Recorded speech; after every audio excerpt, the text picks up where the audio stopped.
Good morning and thank you for joining us. I'm China Green. And I'm Drew Carney. We have some breaking news to get to here as we kick off the 7 o'clock hour of sunrise. Crash on the interstate bridge that has traffic backed up there for miles. So Chris McGinnis has more on this. It seems like it's changing every 20 minutes. So where are we at now? Yeah, well, that backup now extends back to Hazeldale. So guys, here is the crash. We're kind of in the clearing stages. This happened more than about an hour and 15 minutes ago. From my estimate, there were 4 to maybe 6 cars involved with this crash. At one point, 2 lanes were blocked for quite a while. They're still working to tow some of these cars out of there. But again, the damage done to the morning commute. And I should add, by the way, I have no indication or no word on any injuries at this point. But in terms of the traffic impact, it is major. This is Hazeldale, 78th Street. So we're talking 4.5 miles from the interstate bridge is where the lineup begins. And for perspective, I mean, it can be slow up around Hazeldale this time of the morning, but not that slow. And of course, a lot of the overflow traffic is heading over to the Glenn Jackson Bridge. There's the live look at I-205 over the Glenn Jackson Bridge. Hopefully we don't have any problems there, but traffic is obviously extra thick on that side of town. We'll zoom in real quick. Some folks, when they hear about problems on the interstate bridge, they try to take all these little side routes like Main Street down through the heart of Vancouver. But if you do that, you're stuck in all the on-ramp traffic that is lined up. So there you go. It's just a really messy morning commute out of Clark County. Guys, we will keep you posted on this as we roll on. Rod? Yeah, Chris, living up there, I can tell you when it gets like this, there is no easy solution anywhere. You just got to kind of wait it out. Here's our Timberline Lodge camera this morning. A little bit of cloudiness drifting by, a little dust being picked up there as well. Second day in a row, they've seen northwest winds gusting to about 25 miles per hour. It's 47 at the Lodge, only looking at a high today of about 60 degrees. Here are the clouds over the state capitol at 63, and a similar scene over downtown Portland with cloudy skies and 64. No rain under these clouds or coming from these today, as we will see the clouds break up and we'll get some afternoon sun. But thicker clouds will come in this evening, and those clouds may bring some rain showers with them. But during the day, we're all dry. 64 now, 69 at noon, a partly cloudy 80-degree afternoon. We'll talk about a pretty good rain soak coming our way Friday night, especially in my complete forecast in just a bit. Thank you, Rod. It's official. The Trailblazers have a new owner. A group led by the current owner of the NHL's Carolina Hurricanes has reportedly bought the team for more than $4 billion. Sunrise reporter Thomas Schultz is covering the story for us this morning outside the Moda Center. Thomas, we knew the team would be sold, so we can check that box. What we weren't sure about was whether the new owners would keep the team here in Portland. What can you tell us on that front? Yeah, well, guys, the new owners say they are committed to keeping the team in Portland, so those Blazer fans can check that box and breathe a deep sigh of relief here outside the Moda Center. I want to show you who that new owner is going to be. It's a guy by the name of Tom Dundon. He's currently also the owner of the Carolina Hurricanes, an NHL team. Dundon and a group of buyers, including Portland-based CEO Shield Tile, reportedly bought the team for $4.25 billion. One of the most pressing challenges that now faces them is renovating or replacing the Moda Center. The arena hasn't undergone a major renovation, though for now, Blazer fans can worry about all that stuff in the future and focus instead on the basketball. I was surprised. I was happy. It feels like a big weight off of Trailblazer fans' shoulders to finally have this done and focus on the season coming up. A big weight off their shoulders and maybe a lot to look forward to. That's because Dundon's ownership of the Carolina Hurricanes, if it's any indication, could be good news for the Blazers. The Canes have made 7 straight playoff trips and are top 10 in attendance. I think it's a win because this is someone who knows how to operate a team in a small market. It's someone who has invested money in the team before, the Carolina Hurricanes. So a big win, but it might take a while to get us to the finish line here. Just for a frame of reference, the Boston Celtics were sold back in March. The NBA didn't finalize that sale until yesterday. So guys, a long way to go, but big progress here for the Trailblazers. Drew, China. All right, Thomas Schultz live for us this morning outside the home of the Blazers. We also want to give you this quick reminder this morning. Multnomah County is testing its emergency alert system later today. The alert will go out to cell phones between 2 and 2:30 this afternoon. The county says it's aiming to reach up to 1 million people. The alert will also include a link to a short survey that officials hope people will fill out to let the county know just how well the system works. Recent disasters like the floods in Texas and wildfires in California provided proof that these type of alerts don't always reach everyone. Here's a reminder as well, if you don't get the alert, the county says it still wants to hear from you. So that's a lot of information that we're throwing at you. If you want to text the word alert to that number on your screen, 503-226-5088, we can text you back with a link that provides more information on all this. And a heads up for Max riders, a significant disruption is coming next month from September 7th through the 13th. TriMet is working on an improvement project that will shut down the Max between the Sunset Transit Center and downtown Portland. That includes a 3-mile-long tunnel that runs under Washington Park. So during this time, shuttle buses will run between Sunset and the Providence Park Max stop. Other Max line sections will run on normal schedules. All right, there is a toxic algae bloom issue right now in the Willamette River, and it runs through a large stretch of Portland. Yeah, Oregon Health Authority issued a recreational use advisory this week for people and their dogs. Sunrise reporter Corey Johnson joins us live from River Place Marina with more details on the advisory. Corey. That's right, Drew, China. If you are exposed to this toxic algae bloom, it can feel a lot like food poisoning. And for dogs, it could even be deadly if they were to come into contact with it. Now, that advisory runs through Ross Island Lagoon all the way down river to Wapato Bridge and Kelly Point Park, as well as a few other areas. Now, the algae bloom can be traced back about 100 years. Back then, the island was actually 3 separate islands. They were joined together in the 1920s when an embankment was created connecting them. A couple years later, the water in the lagoon became stagnant due to gravel excavation from the island. For years, the advocacy group Human Access Project has been trying to fix that algae problem. The group believes the long-term solution is digging a channel through the man-made embankment to flush out the lagoon naturally. But they say more support is needed from the state in order to make that happen. I'm very interested to hear what the governor's office plan is for bringing a solution to this, because ultimately this is a public health issue. It's something that kills dogs. It's a water quality issue, and it will be an anchor around the neck of a downtown recovery. Now, OHA officials say that the bacteria was found when lab samples were collected for testing recently. I also just moments ago spoke with one pet owner who says he's concerned about what he says is a lack of messaging around the advisories from OHA regarding this toxic algae bloom. We'll have that part of the story coming up at 8 o'clock. All right, Corey Johnson covering that situation in the Willamette River for us this morning.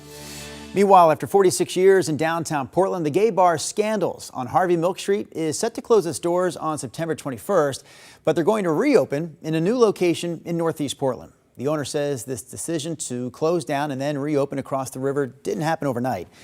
He cites a combination of factors like the increasing cost of doing business and the changing landscape of downtown. He also mentioned that the lease was up. He says Scandals was the last of its kind in this part of downtown, calling it a safe haven that goes back decades. It was called the Pink Triangle because, you know, Burnside and what used to be Stark, that's now Harvey Milk, created a triangle. And in that triangle, we had the Eagle, and we had Slaughters and Silverado and Scandals and Three Sisters. Instead of a pink triangle, we're a pink dot, you know, in what used to be definitely a thriving, you know, gay community.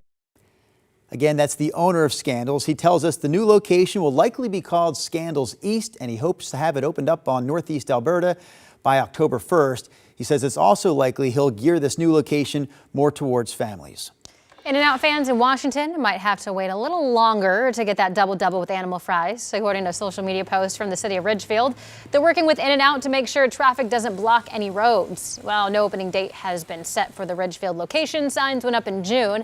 The city now says In-N-Out must keep car lines on private property to keep it off public roads. And customers who try to join the line that's full will be asked to come back later. Law enforcement will also be monitoring those lines.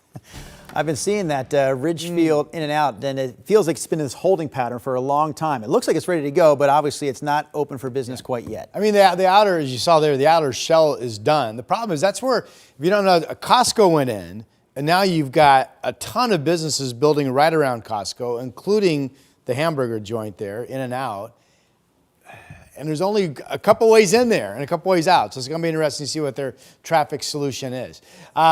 We have the cloud deck here in Portland. The sun's high enough that you can tell the cloudiness is kind of thin. It will be breaking up when we get some sun. Now, if you're watching us from Hood River, good morning. You are seeing a nice sunny day. Your high temperature will be about 77 today. West winds 10 to 20. This is Indian Creek Golf Course with the sunshine up top out in Hood River. Again, looking for a high of 77. Now, in the valley, this looks really cloudy down to the, looking south down to Willamette. We have a window. We're off of Jefferson here in downtown, and it's actually starting to brighten up already. So it kind of depends on where you are and where you're looking. But there's no rain from these clouds this morning. They'll be breaking up gradually, and I think we'll get a good bit of sunshine as we get rolling into the afternoon. So right now we're nice and quiet. Kind of cloudy to mostly cloudy. Temperatures are in the 60s. 63 Salem, a little cooler out in Estacada, but it's 65 for you down in Albany this morning. So here's the march forward, if you will. 70 degrees at noon or close to it. Mid 70s at 2 o'clock. I have us just getting up to 80 for a high. Yesterday it was 87. So remember, we were 99, yesterday 87, today 80. So temperatures continue to go down. Here's the map this afternoon. Everybody's comfortable. Only about 80 in Bend, 82 in John Day. Beautiful sunshine gorge, central eastern areas of our state, and increasing sunshine later this morning going into the afternoon for the valley.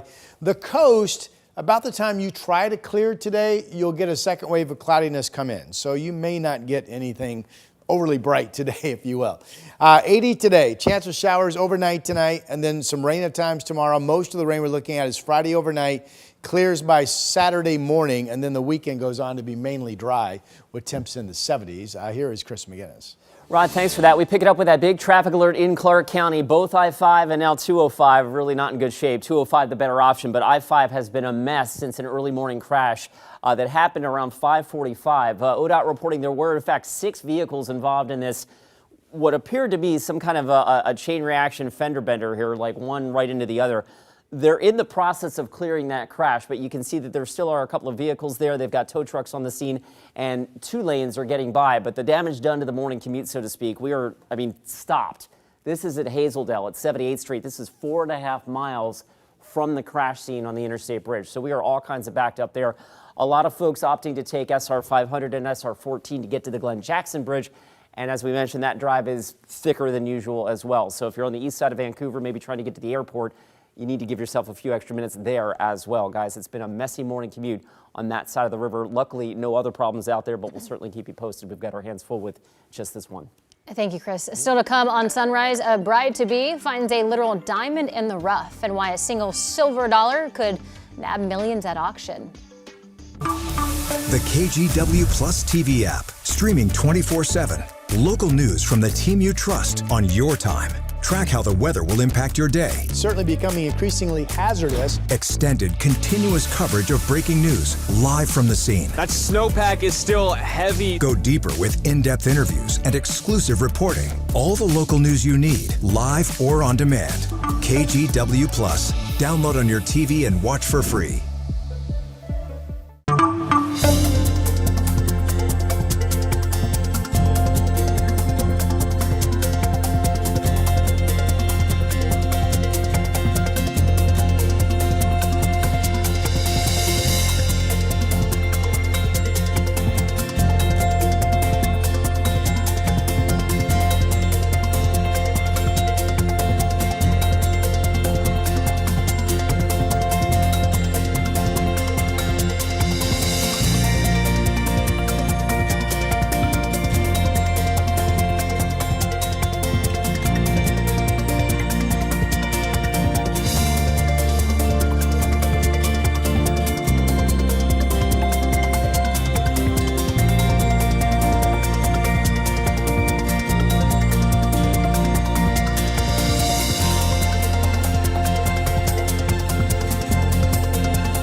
The KGW Plus TV app, streaming 24/7. Local news from the team you trust. Track how the weather will impact your day.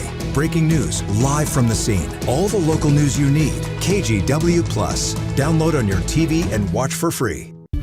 On Weather Impact Alert Days, stay informed, prepared, and connected with KGW and KGW Plus. Coverage that alerts you to what's coming and how it will impact you. Watch extended weather coverage on KGW Plus. All right, this is what I call dedication. A bride-to-be traveled across the country to dig for the perfect stone for her engagement ring. Jeremy Ross shows us what she found in today's. Take a look at this. A Manhattan woman's mission to design her own engagement ring hit literal pay dirt when she found a 2+ carat diamond in the rough in an Arkansas state park. Michelle Fox spent 3 weeks searching through Arkansas's famous Crater of Diamonds State Park, a rough terrain tourist trap where determined diggers come to hunt for buried jewels and gems. On her very last day, walking along the park's west drain, Fox found her prize, a smoothed 2.3 carat diamond about the size of a tooth. The park says it's the third largest diamond found at the site this year. The eagle-eyed bride-to-be says it's the, quote, most diamondy diamond she's ever seen. A metal detectorist's surprising find in New York allowed a man in Texas to get back a trinket he'd lost over half a century ago. After finding this 1969 Fordham-class ring buried in the surf of a Mount Sinai beach, detectorist David Orlowski used the power of social media, spreading the word on a Fordham reunion Facebook page, which led him, and ultimately the ring, to Dr. Alfred DeStefano in Texas, who remembers dropping it in the Long Island Sound decades ago and is thrilled to have it back on his hand where it belongs. Finally, the discovery of a single silver dollar may soon nab millions of dollars at auction. Auction house Stax Bowers says this incredibly rare 1804 silver dollar was found in an enthusiast's forgotten collection. Struck at the Philadelphia U.S. Mint in 1834, but bearing the year 1804, the coin was made specifically for diplomatic heads of state. Officials say the newly discovered coin is one of only 16 known examples, which is why they estimate it could fetch between $3 and $5 million when it goes to auction this December. For Take a Look at This, I'm Jeremy Roth. So I don't know if you caught the beginning of that, but there was this field that tourists would go and dig up, and that's where she found her diamond, because it was called the Diamond Field or whatever. Now, when I was a kid, I was super into rocks, and I would go into the backyard of my Grammy's house, and I would walk around and try to look for rocks, and they would say, like, look around the bigger rocks or pots, because the water, when it rains, it turns up the rocks. And I would find these like cool, really like shiny rocks or amethyst or those things. Basically what I found out they did is they would go to a rock store, buy $10 and just go like that. It would keep me busy for hours. I'd be out there slowly walking and finding. So that business model, just get a big area. They were fibbing to you about the rainfall? Yes. Oh, man. Yes. So I was going to say, Rod's got something for you this week, and he's got some rain. Maybe we can find more of these precious rocks. Yeah. What I got out of that story was a lot of guys going, well, that's a cheap way to get an engagement ring. Honey, you go out there and dig around. As soon as you find one, we'll get married. Seems like we're going back in time. I like with feminist things. All right, let's talk about today, and then I'm going to jump into the rain chances, all right? 65 this morning-ish, 67 at 11, 75 at 2, 5 o'clock, it'll be 80. So a really comfortable day.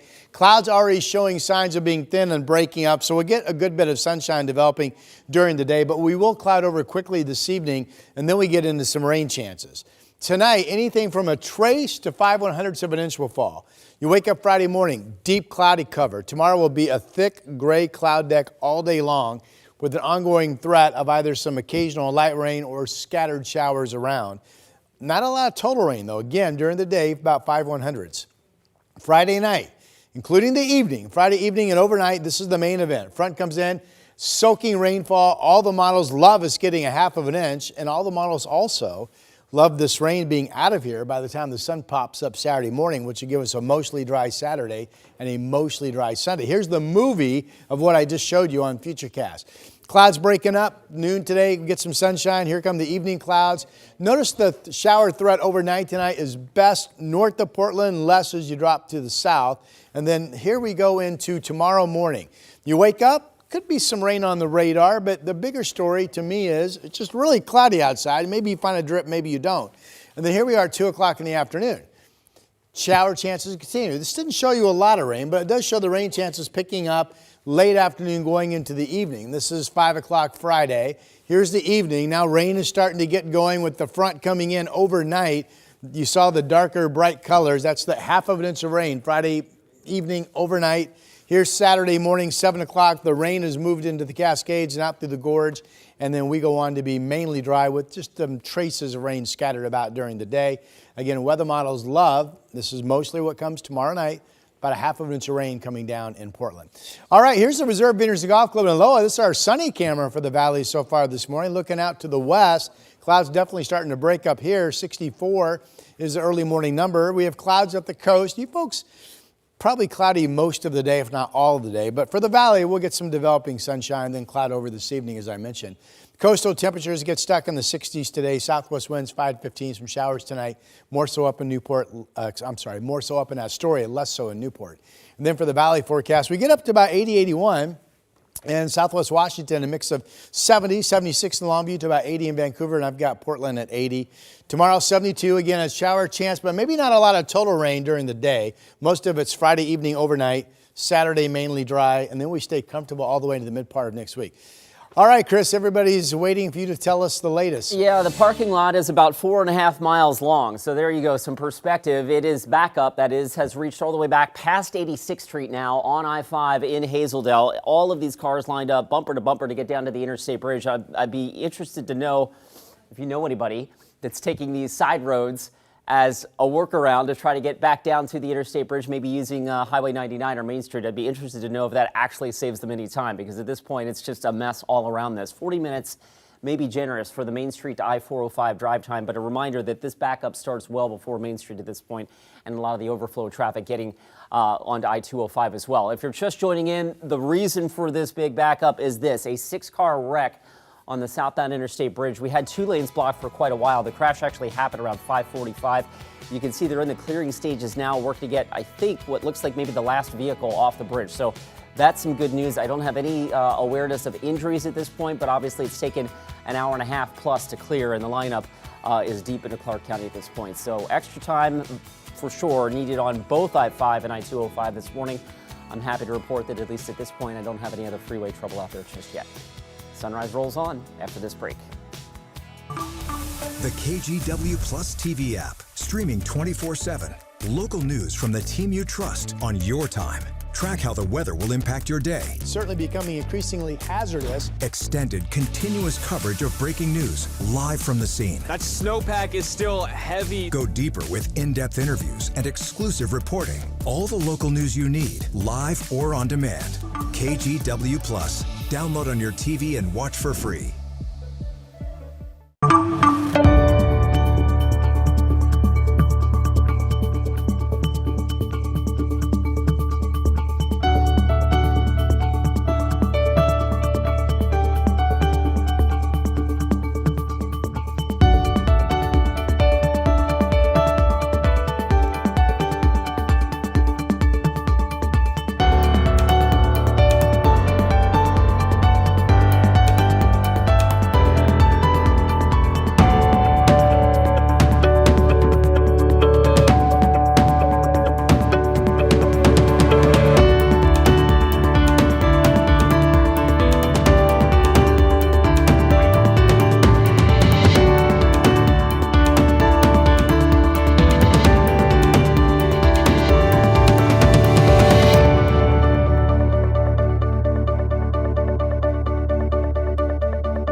On Weather Impact Alert Days, stay informed, prepared, and connected with KGW and KGW Plus. Coverage that alerts you to what's coming and how it will impact you. Watch extended weather coverage on KGW Plus. The KGW Plus TV app, streaming 24/7. Local news from the team you trust. Track how the weather will impact your day. Breaking news live from the scene. All the local news you need. KGW Plus. Download on your TV and watch for free.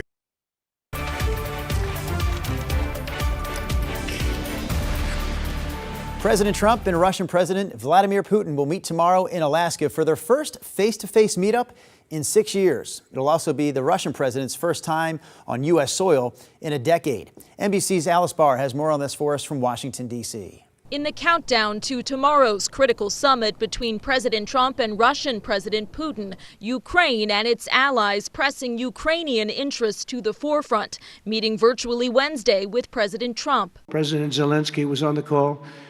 I would rate it a 10, very very friendly. The Ukrainian president was not invited to the Putin meeting at a U.S. military base in Alaska, but President Trump says he anticipates a second summit, including Zelensky. I would like to do it almost immediately. The president of France among the European and U.S. officials confirming that President Trump is entering the meeting with the goal of securing a ceasefire. The sources also noting that President Trump said he does not plan to discuss giving up Ukrainian territory to Putin without Ukraine in the room, something President Zelensky and the European allies on the call were pushing for.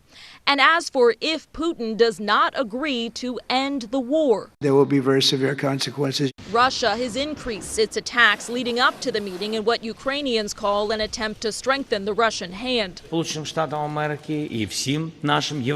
Zelensky saying he told President Trump that Putin is bluffing, believing he still wants to occupy all of Ukraine.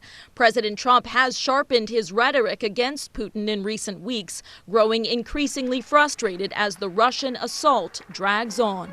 In Washington, Alice Barr, NBC News. Next half hour here on the Sunrise Show, we're talking about the Blazers' big sale, fan reaction coming up. Also, a topic that is top of mind for lots of our viewers, how to still eat healthy even when you're on a tight budget. The Sunrise Show continues after this.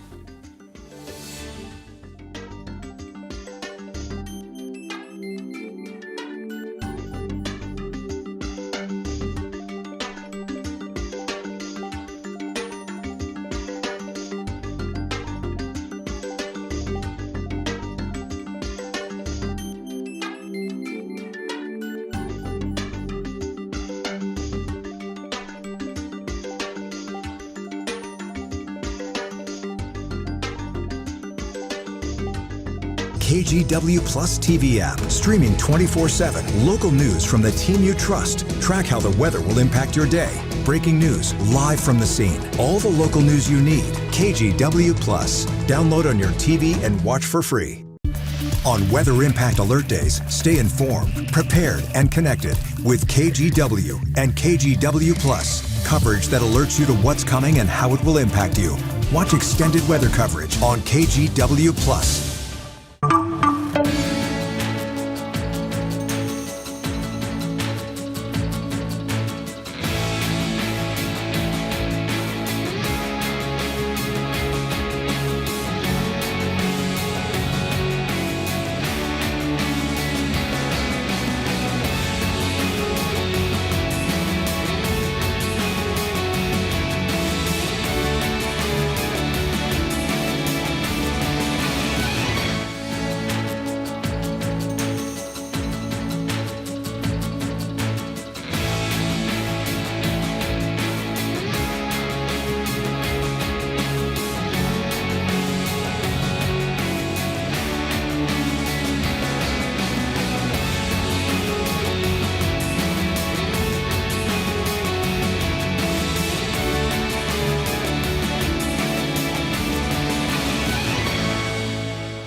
We have now issued a weather impact alert. We could expect conditions in some parts of our area to change drastically pretty soon, right? And very quickly, yes. This is significant rainfall coming our way. You'll definitely want to be extra cautious. Certainly becoming increasingly hazardous. We've got the potential for some tree limbs or even trees or power lines to come down. Of course, when you hear thunder, it's always best to take cover. On Weather Impact Alert Days, stream extended coverage on KGW Plus.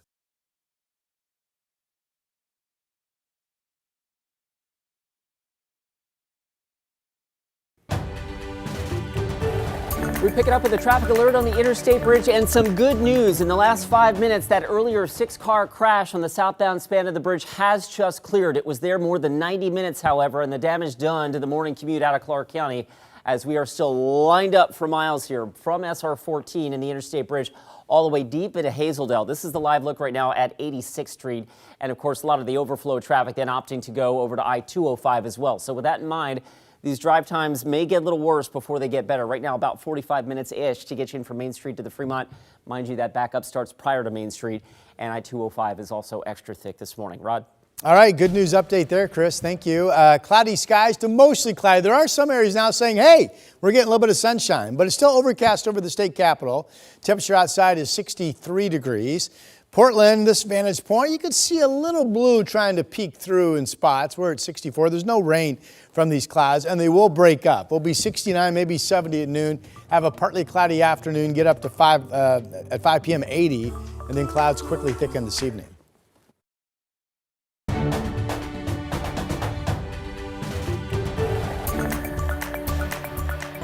Good morning, and thank you for joining us live at 7:30. There was a crash on Interstate Bridge that has just cleared, but the aftermath of that is still lingering on. 4.5 mile backup on I-5 southbound. Yeah, and that's, I mean, the weather's great, right? The weather's not the problem. There were maybe 6 cars involved with this crash. We don't have any information on injuries. The fact that it is clearing would suggest that there weren't serious injuries, so that's good news. Good news that the crash has cleared. The crash was there on camera there for the better part of an hour and 45 minutes. So now that the crash is out of the way, let me just show you where the lineup starts, because it is thick all the way back from, again, at the bridge, back deep into Hazeldale. Here's the live look right now at 86th Street. I mean, this is, if you're just waking up and thinking about getting on the road, you might want to rethink it, postpone your trip at least maybe a half an hour, 45 minutes until things settle down a little bit. But right now, we're still parked from Hazeldale down to Main Street. And of course, a lot of folks hearing about this, then heading over to I-205, which thankfully we haven't had any problems over there. But this is the look at SR 14. And again, looking south over the Glen Jackson Bridge, you only have 2 options out of Clark County, and they're both pretty thick. I'm showing you the Main Street to Fremont Bridge drive time, but remember, the backup actually starts about 2 miles prior to that Main Street on-ramp. So if you're coming in from Hazeldale, better plan on maybe 50 plus minutes right now. 30 minutes the drive from Padden Parkway to the Banfield. Rod, these will get better, but it's going to take a little while for that to flush out. Oh, I know, my friend. All right, here's a look from our Snoqualmie Casino Resort camera in Lincoln City. We have a nice morning. There's no rain underneath the clouds. I'm not sure if you folks at the coast get any significant sun today or not, because about the time those clouds clear, there's a second batch coming in off the Pacific. Now here in the valley, we have some thin spots in the cloud cover. We're at 64, and these clouds will get out of here. And we'll have at least a partly cloudy afternoon with pleasant temperatures today. 69 at noon. I have 80 at 5 o'clock. Yesterday it was 87. You'll notice it not being as warm.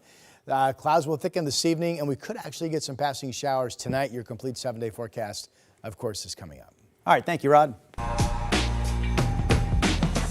right, one of our big stories this morning, the new era for Blazers basketball. The team is reportedly being sold to the current owner of the National Hockey League's Carolina Hurricanes. And it will cost a pretty penny, because the new owners are expected to pay more than $4 billion for the team.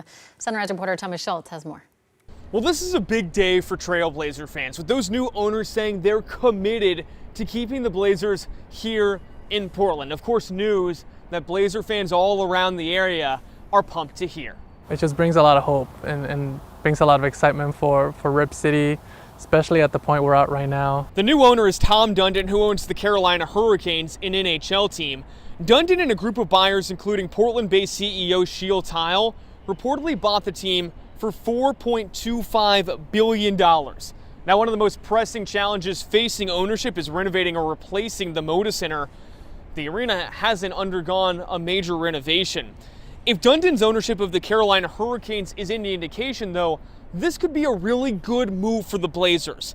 The Canes have made the playoffs 7 straight years and are top 10 in NHL attendance. I think it's a win because this is someone who knows how to operate a team in a small market. It's someone who has invested money in the team before, the Carolina Hurricanes. Now, the sale is going to take a few months to finalize. Just for a frame of reference, the Boston Celtics just sold back in March. The NBA didn't finalize that deal until yesterday. But for Blazer fans all across the Portland metro area, they can stop worrying so much about who the next owner is going to be and if the team moves, and instead focus on that upcoming basketball season. Outside the Moda Center, Thomas Schultz, KGW News. And for the details on the Blazers sale, you can visit our website at kgw.com. Our next headline this morning comes from Southern Oregon, where 5 people are dead in what's being described as an apparent murder-suicide. This happened on Monday and reportedly involved a family in Josephine County's Pickett Creek area. Police say they believe a 40-year-old man shot and killed a 42-year-old woman, along with 3 kids between the ages of 7 and 11. Then they say he killed himself. We also want to issue this reminder this morning that if you or someone you know is struggling, help is always available. You can call 988 any time of the day to reach the suicide prevention hotline. Changes are finally coming to a dangerous road in northeast Portland that catches some drivers by surprise. It's a sharp turn that sends them barreling toward an apartment building. This happens so often that neighbors call the building the car crash house. Now PBOT is making changes to the road after the property sued the city and Northwest Natural Gas for over $1 million, alleging that they failed to prevent the crashes. The latest of which happened last Christmas when a car went into the front porch, broke the gas line, and started a massive fire. According to the lawsuit, between repairs and lost rent, the crash cost the property owners more than $900,000. We caught up with PBOT to see what's being done to fix it. We're redesigning the roadway to lead people to drive more slowly. I think it's terrific. It really slows down the traffic. People are much more aware of that this is a residential area, not just a commercial area.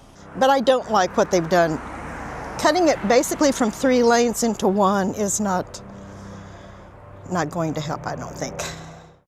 For more on the changes coming to the area and why the city says it's limited in what it can do, you can watch Blair Best's full report streaming anytime on our TV app, KGW+. Now to an update on a series of car crashes last week in northeast Portland. Portland police say the driver responsible for those crashes has died. They identified him as 60-year-old Curtis Palmer. Just before noon last Thursday, near a Safeway on Northeast MLK Jr. Boulevard, police say Palmer drove up onto the sidewalk and hit 2 people, killing one of them. They say he then plowed into multiple vehicles in the street, injuring several other people. It's still not clear why he veered onto the sidewalk in the first place, but police still say they don't think it was intentional. But the pedestrian killed in that crash was Deron Craig, and now his ex-wife and their 4 children are mourning more than just his passing. Last Sunday, that tragedy was followed by another when their family home caught fire. According to Portland Fire, the fire was sparked by a barbecue grill while the family went to attend a vigil for Deron. There was no indication after we came back from the vigil. We got back from the vigil at about 1 in the morning. No indication of smoke or anything. I don't understand, and I don't know. I know time heals all wounds, and I'm just ready to start healing from all this instead of having to deal with all this. It's just a lot. The family is now staying in a hotel. A GoFundMe has been created to help with the expenses. Quick reminder here this morning, Multnomah County is testing its emergency alert system later today. So here's how it's going to work. The alert will go out to cell phones between 2 and 2:30 this afternoon. The county says it's aiming to reach up to 1 million people during that time. The alert will also include a link to a short survey that officials hope people will fill out to let the county know just how well the alert system works. Recent disasters like the floods in Texas and wildfires in California provided proof that these type of alerts don't always reach everyone. If you don't get today's alert, the county says it also wants to hear from you. So here's the deal. If you text the word alert to this number on your screen, 503-226-5088, we will text you back with a link to more information on all of this. Longtime Portland coffee favorite Jim and Patty's is making a comeback. A Facebook post says that they plan to have a grand reopening today at their Northeast Fremont location. After more than 2 decades in business, all Jim and Patty's locations closed last November because of financial struggles. Yeah, we reported on the closing last fall. I remember that, Rod Hill. Yeah. Didn't know the comeback was coming, but apparently it's happening today. I like the name. It's cozy, right? Where are you going? Going to get a cup of coffee at Jim and Patty's? It's nice and cozy. It does flow. Yeah. Jim and Patty's. Hey, we're starting to see some breaks in the cloud cover. This is a day that will be dry during the daytime with increasing sun this morning into the afternoon hours. Here's some of that increasing blue looking out to the west over the Reserve Vineyards and Golf Club in Loa. We're at 64 degrees. And then the clouds are thin, and there are some breaks over on the east side this morning as well as we go golf course to golf course. That's Camas Meadows looking at the 18th green out in Camas, of course. 59 in Forest Grove, 64 Sherwood, 63 Gresham. Not much wind out there, and we're generally in the 60s. A little cooler esticated in Silverton, but there's McMinnville at 63. Good morning to you. Hoover is our KGW dog of the day. We have had such cute dog photos lately, and here's another one. There's Hoover. Use the email address, easy, dogoftheday@kgw.com. Just attach your dog's photo and name, and your dog will become our dog of the day. That's Hoover this morning. All right, it is sunny out in the gorge. Hood River, good morning to you. It's sunny in central and eastern Oregon, and it will stay that way throughout the day, and you folks generally will be really comfortable. About 81 in Madras, 83 Pelton, 80 in Baker City. These are 6 o'clock temperature projections with sunshine coming to us here in the valley for a nice afternoon, getting up to around 80, but then will quickly cloud over this evening. And it's that second wave of cloud cover coming in that might keep you cloudy throughout the day at the beach. So our forecast, kind of clouds and sun today, 80. Shower threat tonight. A little bit of rain around tomorrow. I don't think it's going to be much total rain, but I'm not sure if it's scattered or maybe some hours of light stuff. Then we get a soaking rain band coming in Friday evening overnight, where it's really coming down. That clears by sunrise Saturday, and that leaves us with a mainly dry Saturday and a mostly dry Sunday. Here's Chris McGinnis. Rod, thanks for that. Hey, I want to just check on some of the other drive times just to let you know we're not ignoring you. But the good news is the drive across the rest of our freeway system is in pretty good shape, with one huge exception. The Clark County commute has been terrible this morning, all because of an earlier crash on the Interstate Bridge. Right now, your drive time from Main Street to the Fremont's almost 40 minutes. I-205 handling some of the overflow, some of the extra traffic this morning, and that too is pretty thick. So the good news is, in terms of the crash itself, it's finally cleared off the Interstate Bridge. But the bad news is the backup now. These things have a tendency to accordion a little bit, right? So the traffic is moving better over the Interstate Bridge, but the backup is continuing to build back and deep into Hazeldale. There's the live look right now at 86th Street. And you can see, again, this actually extends back up to about 99th at this point. So big slowdowns on that side of town. A lot of extra traffic heading over the Glen Jackson Bridge this morning. And again, a reminder, though, our drive time here goes up to Main Street, but the lineup actually starts up around 99th this morning. So lots of extra time needed crossing the Columbia River this morning. These drive times will slowly start to get better, but China and Drew, it's going to take a while. Thank you, Chris. Before you walk into that grocery store, I would do a little bit of planning ahead. Still to come on Sunrise, tips for how you can still eat healthy without breaking the bank. We'll have the latest in today's Healthy Minute coming up in just 2 minutes. Also, a reminder about our KGW school supply drive happening throughout the month of August. This week, you can make donations right at the checkout stand at your local Safeway and Albertson stores. All donations, by the way, made at those stores will stay in those communities supporting neighborhood school districts. Another big week for Rick's Custom Fencing. Rick's is stepping up, matching the first $5,000 donated to the drive. And if you'd like to donate school supplies in person, we've got you covered this Friday. We're going to be out live at the On Point Community Credit Union branch at the Clackamas Promenade. That's right across the street from Clackamas Town Center. We'll be there from 11 a.m. until 2 p.m. on Friday. Big thanks this morning to Rick's, Safeway, and On Point Community Credit Union for everything they're doing to make this year's drive a success. On Weather Impact Alert Days, stay informed, prepared, and connected with KGW and KGW Plus. Coverage that alerts you to what's coming and how it will impact you. Watch extended weather coverage on KGW Plus. The KGW Plus TV app, streaming 24/7. Local news from the team you trust. Track how the weather will impact your day.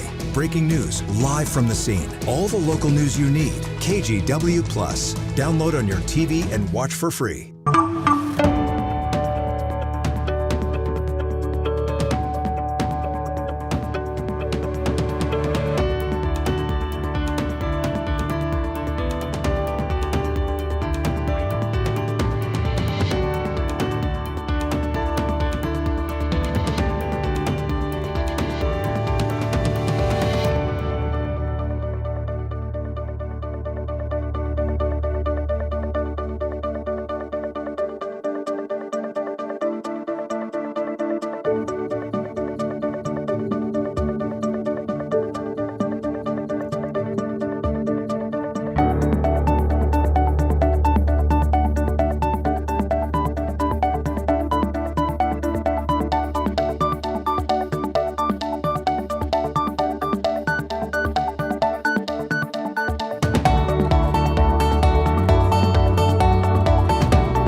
Issued a weather impact alert. We could expect conditions in some parts of our area to change drastically pretty soon, right? And very quickly, yes.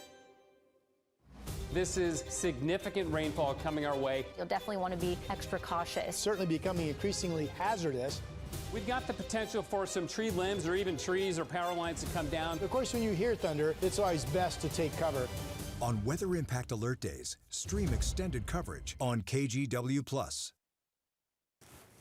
So we all know that eating healthy may not always be the cheapest option, especially as grocery bills get higher and higher. In today's Health Minute, Mandy Gaither talks to a registered dietitian about how to get the most nutritional bang for your buck.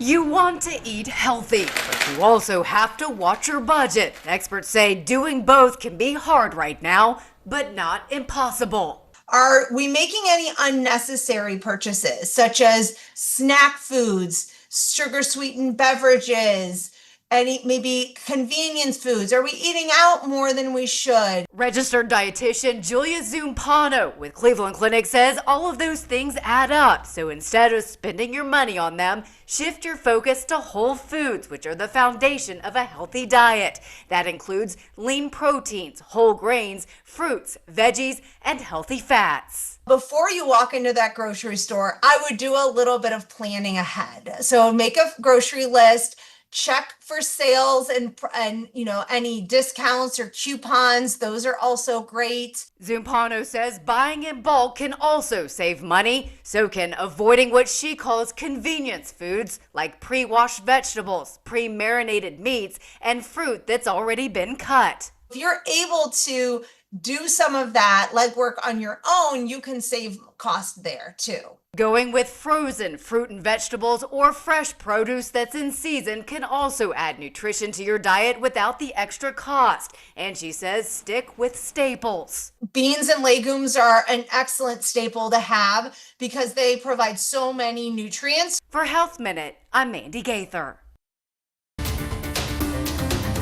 Here's a look at this morning's consumer headlines. Dollar General is recalling 3 lots of Clover Valley 8-ounce instant coffee over potential glass contamination. The recalled lots have Best Buy dates of December 13th and 14th, 2026, and were sold in most states between July 9th and 21st.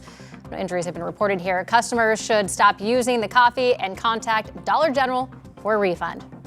Amazon Prime members in over 1,000 cities and towns across the U.S. can now buy perishable groceries with same-day delivery. That includes meat, produce, and frozen food, all delivered to your door within hours. And Mattel is making a Venus Williams Barbie doll. The Barbie is wearing the same outfit Williams wore when she won Wimbledon in 2007. The doll will go for $38. I mean, the doll looks a little bit like her. I'll say they did a decent job. Yeah. She's more muscular legs, I think. Well, Venus was always the taller, skinnier, leaner of the two Williams sisters. Agree. You're right. Those legs are pretty Barbie-like. Yeah. Do you remember though, Rod? I don't know if you were following back in the late 90s, China, but I do remember when Venus hit the scene first, and it was like, here comes her younger sister, and Venus was the better of the two for sure at one point. Yeah. But then younger sister started climbing the ranks and eventually surpassed Venus. And became, most Serena. people would agree, the best ever, right? Right. Amazing athlete, we have rain in our forecast. Bulk of the rain, if you will, is going to be coming in tomorrow evening and tomorrow night. There's no rain chance during the day today. In fact, we're starting to see a lot of the morning clouds here in the valley already show signs of breaking up, and we'll get into a nice partly cloudy 80-degree afternoon on this Thursday for you.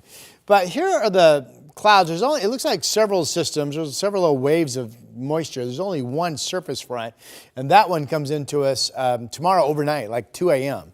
And that will drive the main soaking rainfall while, for the most part, you're asleep, or maybe the rains pick up at some point, notably tomorrow evening. Here's Futurecast. This is noon today. Kind of partly cloudy skies on the west side. It's all sunny out in the Gorge, central and eastern Oregon. Here's the next wave of cloud cover coming in this evening, and then there's the chance of some rain overnight. This is 2 a.m. tonight. More rain north, less rain to the south. Portland looking at maybe manageable rainfall, maybe not. This is tomorrow morning you wake up. Now tomorrow the clouds are thick, and because the depth of the moisture is to a level where at any given second it could be raining tomorrow. It doesn't look like we get a lot of total rainfall, but that makes it hard. I can't tell you if it's going to be hours of kind of light stuff tomorrow. It could be. Or if it's just a scattered shower here and a scattered shower there. I'm not sure how that plays out. Futurecast likes a scattered shower here and there, with rain chances picking up a little bit later in the afternoon. And here we are at 5 o'clock, and now it's raining at the coast.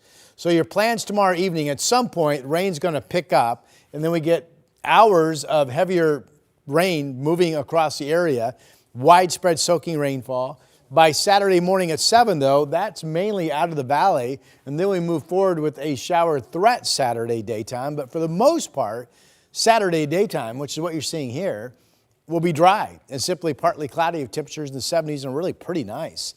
So these totals are not entirely, but almost entirely, what will fall Friday evening and Friday overnight and be done by the time you get up Saturday morning. Big soak, half an inch in Kelso, Portland. Could be over a quarter of an inch still down in Salem. Could be an inch of rain along parts of the coast. And this is picking up measurable rainfall out through Pendleton and over in central Oregon into Prineville, where it shows 1/10 of an inch. Here's our Chehalem tasting room camera in Sherwood, one of our cloudier cameras right now. A lot of the cameras are showing some breaks in the cloud cover currently. 64 out in Sherwood, 64 in Portland as well. It's sun and 67 out in the Dalles this morning. Valley forecast numbers get up to about 80 degrees. Cloudiness to sun, and then clouding over this evening. That shower threat for just a dab tonight. A little bit of rain around tomorrow. Again, I'm not sure how much of the day it's raining tomorrow. We do know it won't be much total rain. And then we get the big drenching soak tomorrow overnight, over by Saturday morning.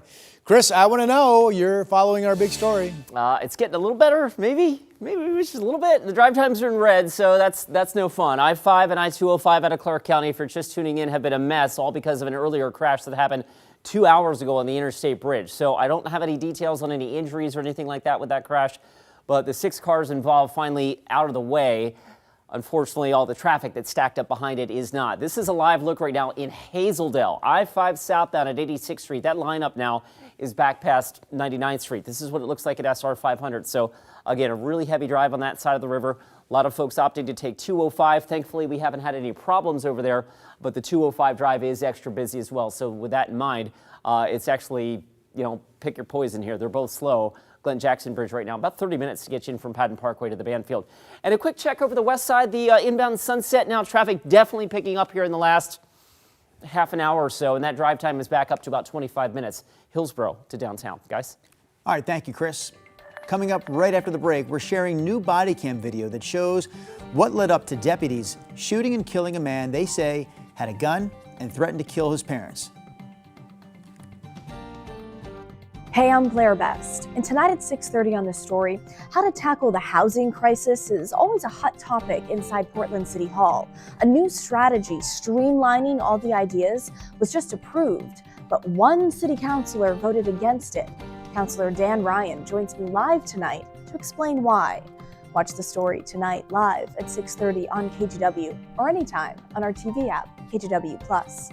Have a great morning, and I'll see you tonight. The KGW Plus TV app, streaming 24/7. Local news from the team you trust on your time. Track how the weather will impact your day. Certainly becoming increasingly hazardous. Extended, continuous coverage of breaking news live from the scene. That snowpack is still heavy. Go deeper with in-depth interviews and exclusive reporting. All the local news you need, live or on demand. KGW Plus. Download on your TV and watch for free.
We have now issued a weather impact alert. We could expect conditions in some parts of our area to change drastically pretty soon, right? And very quickly, yeah. This is significant rainfall coming our way. You'll definitely want to be extra cautious. Certainly becoming increasingly hazardous. We've got the potential for some tree limbs or even trees or power lines to come down. Of course, when you hear thunder, it's always best to take cover. On Weather Impact Alert Days, stream extended coverage on KGW Plus. The Clark County Sheriff's Office has released new video of the moments that a deputy shot and killed a man in downtown Vancouver. Yeah, the incident happened after one of the man's parents called 911 saying that their son had broken into their home and was threatening to kill them. We want to warn you, some of the video in the story is graphic and the details may be disturbing. Here's Evan Watson with more. The video begins with a Clark County Sheriff's deputy driving through downtown Vancouver. He spots a man on a bicycle. 10 minutes earlier, The Clark County Sheriff's Office says someone had called 911 and reported that their son had a gun. He was high on meth, and he had broken into their home. The Sheriff's Office says the parents said they were worried about their son killing them and himself, and then they told 911 that their son had left the house on a bike. In the video, Deputy Gonzalez turns his car around. As another officer tries to stop the man on the bike, Gonzalez opens his door. Gun. Get on the ground right now, you're gonna get shot! Gonzalez fired 4 shots, hitting 36-year-old Brandon Whitcomb after he had reached for something. Gonzalez says Whitcomb had pulled out a gun. Gun's by his head. He's not really talking to us right now. Okay. Hey, I need you to crawl to us if you can, all right? 1 minute after the shooting, officers moved in. Don't reach for that gun, you're gonna get shot again. CCSO says deputies provided first aid. Medics said Whitcomb died at the scene. Deputy Gonzalez is on leave. That's normal protocol, as the Washington State Office of Independent Investigations reviews the shooting. Evan Watson, KGW News. Meanwhile, authorities say they caught an inmate who escaped custody at SeaTac Airport earlier this week. So you see 20-year-old John Nino here running free in these surveillance photos. He was being moved from New Mexico to Seattle for a parole violation that was tied to a robbery conviction when he got away. Investigators say they spotted him riding in a car in King County yesterday. They say they followed Nino to Tacoma, caught him, and took him back into custody. Coming up at 8 o'clock, KGW News at Sunrise continues with the latest details on Blazers' new owner and how fans are reacting. We're also talking about Taylor Swift again on the Sunrise Show, who made a special appearance on her boyfriend Travis Kelce's football podcast this week. We're going to break down the details on that and a look at her new album set to drop in October. The Sunrise Show continues on in the 8 o'clock hour. That comes your way in 3.5 minutes.